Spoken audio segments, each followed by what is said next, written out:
Harga minyak berhasil mengalami kenaikan terdorong berkat pernyataan dari Menteri Perminyakan Arab Saudi yang tentunya mengancam para spekulan. Tapi malam ini fokus pasar belum akan berubah dan semua masih menunggu terkait dengan FOMC minutes.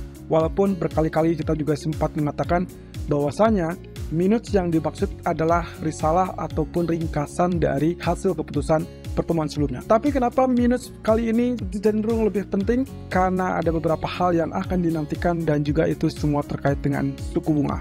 Oke, sedikit review dari data CPI atau inflasi Inggris yang baru saja dirilis di jam 1 siang ini dengan angka core inflation atau inflasi inti basis tahunan berada di angka 6,8% dari kurang lebih proyeksi 6,2%, artinya sedikit lebih tinggi. Lalu kemudian jika dibandingkan dengan previous atau data bulan sebelumnya, justru mengalami kenaikan dari 6,2%. Berarti dengan demikian kita lihat lagi dari headline-nya, yaitu inflation rate dengan angka 8,7%, naik dari ekspektasi 8,2%, atau sedikit lebih tinggi daripada ekspektasi 8,2%, tapi yang jelas memang mengalami penurunan dari data previous 10,1%. Masalahnya adalah apakah ini cukup menggembirakan untuk BOE atau justru menjadi trouble atau problema yang sangat dilematis untuk BOE. Pernyataan sebelumnya di hari kemarin, Bailey mengatakan di hadapan Parlemen Inggris bahwasanya BOE kemungkinan akan segera dekat dengan puncak suku bunga. Itu pun dengan catatan bahwa inflasi diyakini akan mengalami penurunan yang signifikan. Tapi sayangnya, 2 minggu yang lalu Bailey memang pernah mengatakan inflasi diharapkan akan turun di bawah 5%. Tapi apa yang terjadi? Ternyata hanya bertengger di angka 6,2 untuk inflasi inti dan juga inflasi headline berada di angka 8,7%. Oke, ini berarti sedikit problematik yang mungkin akan tetap membuka jalur kenaikan suku bunga untuk BOE di pertemuan mendatang. Tapi seberapa besar? Itulah yang kemungkinan akan dinantikan pasar. Sementara dari pernyataan kemarin di hadapan Parlemen Inggris, Bailey mengatakan tidak bisa untuk melakukan kenaikan yang terlampau agresif. So, ini akan dilematis. Saya rasa skenario buy on rumor soal fact untuk pound sterling betul-betul akan terjadi karena sampai saat ini memang dia sempat spike sampai menjelang rilis data tadi di 1.2460-an, tapi kemudian turun kembali sampai 2430-an. So, kita akan lihat selanjutnya apakah dia mampu untuk tembus 1.25 atau justru persis dengan dugaan kita selesai data inflasi dirilis, justru seperti biasa pula bahwa pound sterling akan kembali tertekan turun. Apalagi nanti malam semua akan terfokus kepada data Amerika, di mana kali ini mereka akan terfokus kepada pernyataan Fed Speaker dan juga FOMC minutes. Nah, tapi di jam 16.30, Bailey dijadwalkan akan memberikan pidato lanjutan ataupun pernyataan lanjutan. Kemungkinan ini akan menyoroti apa yang sudah dirilis dari data inflasi tadi siang. So, kita akan lihat apakah ada perubahan statement dari Bailey apa tidak.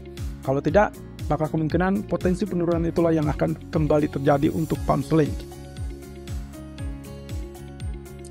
Oke, dua data sudah selesai, manufacturing service PMI dan juga inflasi dari Inggris. Berarti besok kita akan menantikan data GDP dari Amerika, termasuk juga FOMC minutes nanti malam atau Kamis dini hari. Seberapa penting data GDP, saya rasa semua sudah pada tahu, karena GDP ini akan memberikan rekomendasi bagi Fed dalam kebijakan di bulan Juni mendatang.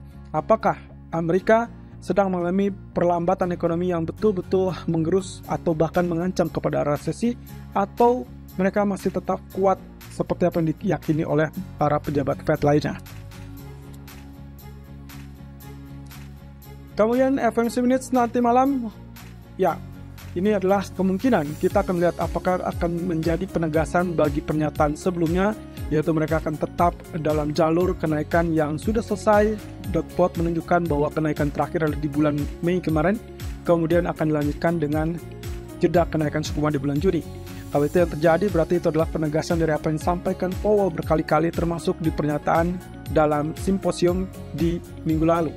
Tapi pernyataan dari Lori Logan, kemudian James Bullard dan juga Neil Kashkari kecenderungannya tetap hawkish dan membuka peluang untuk kenaikan 25-50 basis point. Nah, ini yang akan menjadi titik sentral untuk perhatian pelaku pasar, karena memang bukan untuk pengumuman suku bunga, tapi melainkan untuk melihat catatan khusus dari apa yang sempat disimpulkan ataupun yang terjadi kesepakatan di pertemuan sebelumnya. So, FOMC minutes lagi-lagi saya ingatkan bukan tentang pernyataan suku bunga ataupun pernyataan terbaru, melainkan untuk melihat ulang apa yang sudah disimpulkan ataupun sudah dipastikan dalam keputusan bulan Mei.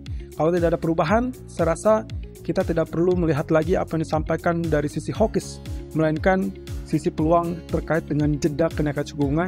Tapi juga tidak tertutup kemungkinannya bahwa sepanjang 2 atau 3 minggu ke depan kita masih tetap melihat data-data ekonomi seperti GDP, kemudian PCE, kemudian ada data NFP kembali satu kali, dan juga terakhir adalah data inflasi CPI yang kemungkinan akan dihadirkan di minggu kedua bulan Juni. Ya, lagi-lagi tidak ada kesepakatan terkait dengan drama plafon utang. Kali ini kelihatannya agak rumit, bahkan sampai negosiator dari Partai Republik pun mengatakan tidak ada kesepakatan dari keduanya, bahkan keduanya kecenderungannya berjauhan. Artinya, ya mungkin ini sedikit konflik of interest, lagi-lagi politik. Semua tentang kepentingan politik. Dari sisi Republik ingin memperjuangkan terkait dengan pemangkasan anggaran, sementara dari sisi pemerintah atau Gedung Putih, kali ini mereka tetap bersikeras bahwa tidak akan ada pemotongan dan tidak boleh diperdebatkan terkait dengan tingkat plafon hutang, karena semuanya akan mengacu kepada kondisi ekonomi secara keseluruhan. Bahkan, Ketua Jerome Powell sempat mengingatkan kalau sampai tidak ditemukan solusi, maka kemungkinan ancamannya sungguh nyata, dan itu berarti terkait dengan pasar keuangan global yang juga akan tergerus akibat apa yang terjadi di Amerika. Itu pun dengan catatan, jika sampai Amerika gagal bayar. Sampai saat ini belum ada jadwal terbaru terkait dengan pertemuan berikutnya yang akan dilakukan oleh Biden ataupun McCarthy. So, saya rasa semua akan mengalihkan perhatiannya, dan hati-hati saja H-3 terkait dengan deadline-nya, yaitu deadline tanggal 1 Juni, berarti saya perkirakan mungkin tanggal 29 Mei.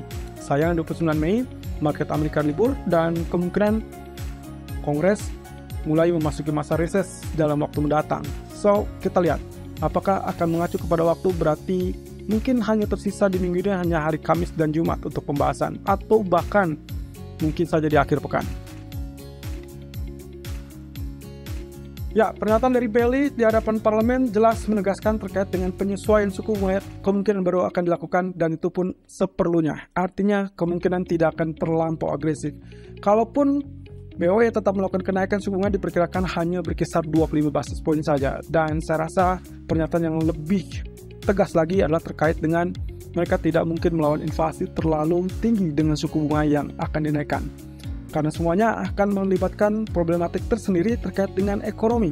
Satu sisi, ekonomi Inggris stagnan dan kecenderungannya, walaupun GDP terhindar dari kemungkinan resesi, tapi nyatanya GDP cenderung stagnan dan cenderung tidak bergerak sama sekali. So, kalaupun misalkan dibilang perlambatan, dengan kenaikan yang lebih agresif lagi, itu akan mendorong ekonomi Inggris ke dalam jurang resesi yang ditakutkan sebelumnya. So, apakah ini pilihan yang sangat cermat atau justru menyelamatkan ekonomi? Semuanya akan terlihat dari pernyataan berikutnya di sore nanti, dan hati-hati dengan pound sterling karena mungkin spike hanya sesaat, kemudian dia akan kembali ke dalam jalur penurunan. Ya, inilah saran dari JP Morgan untuk para pelaku pasar. Ada 3 alasan besar di sini yang dia soroti, yaitu terkait dengan terkendalanya negosiasi plafon utang, kemudian juga meningkatnya resiko resesi Amerika dan juga global tentunya, dan juga Federal Reserve yang tetap hawkish. Mereka menyarankan terkait dengan pemangkasan alokasi untuk saham ataupun obligasi korporasi, dan itu berarti menyeratkan bahwa pasar ekuitas global kemungkinan akan mengalami penurunan. That means Wall Street seperti Dow Jones, Nasdaq, S&P kemungkinan masih bisa mengalami penurunan, teman-teman. Kemudian yang kedua adalah naikkan uang tunai sebesar 2% untuk berjaga-jaga kemungkinan resesi tersebut, dan juga beralihlah dari energi ke emas, dan ini mengisyaratkan kepentingan bahwa kemungkinan harga minyak akan terganggu dikarenakan tingkat permintaan yang diperkirakan akan cenderung turun atau lemah kalau memang ternyata resesi atau 3 hal yang tadi disoroti itu kecenderungannya terwujud. Nah, berarti pula tingkat permintaan sebagai safe haven itu akan mengincar kepada emas. Berarti siap-siap kalaupun misalkan itu terjadi, saya rasa yang paling memungkinkan dalam waktu dekat kita tinggal lihat penentuannya adalah apakah debt ceiling berhasil disepakati apa tidak. Kalau tidak, skenario 2011 kemungkinan bisa terjadi, lalu kemudian setelah itu selesai, barulah kita akan melihat mungkin semuanya akan langsung mengalihkan perhatiannya kepada FOMC meeting di tanggal 13 dan 14 Juni. Nah, bagaimana dengan selanjutnya? Karena program dari Fed sendiri, walaupun tidak ada pemangkasan suku bunga ataupun bahkan tidak ada kenaikan suku bunga, Fed masih tetap akan mempertahankan tingkat suku bunga tingginya sampai akhir tahun 2023. Dan itu berarti posisinya juga akan tetap mengancam kepada pasar saham ataupun ekuitas. Ya, Saudi mengingatkan kepada spekulan untuk berhati-hati dan berkaca pada status ataupun kondisi di bulan April yang lalu saat harga minyak tertekan sampai zona 64 atau 63 dolar per barel. Saat itu pula, Arab Saudi mengumumkan pengumuman secara sukarela pemangkasan tambahan dari produksinya. Dan seketika pula harga minyak berlanjut naik sampai level 80-an. Apakah itu akan terjadi kembali? Dan sepertinya apa yang dikatakan oleh Menteri Perminyakan Arab Saudi cenderung cukup berhasil dan cukup efektif. Sampai saat ini minyak kembali ke level 73.72. Itu berarti kita tinggal tunggu saja apakah level 74 ini bisa ditembus atau tidak. Karena kalau iya, berarti kita akan segera menemukan level 76 atau bahkan ke level 80. Tapi hati-hati, semuanya masih tetap dalam bertahap.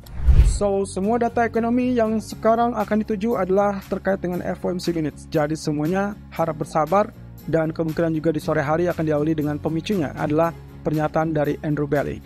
Hati-hati dengan pergerakan yang mungkin akan unexpected, terutama untuk pound sterling yang bisa saja berbalik turun dan juga untuk emas tentunya. Karena sampai saat ini relatif dalam zona sideways, tapi hati-hati begitu tergelincir di bawah zona 1950 itu akan sangat-sangat berbahaya. Tapi kalau dia bisa survive di atas 1985, itu yang akan sangat dinantikan untuk kembali ke level 2000.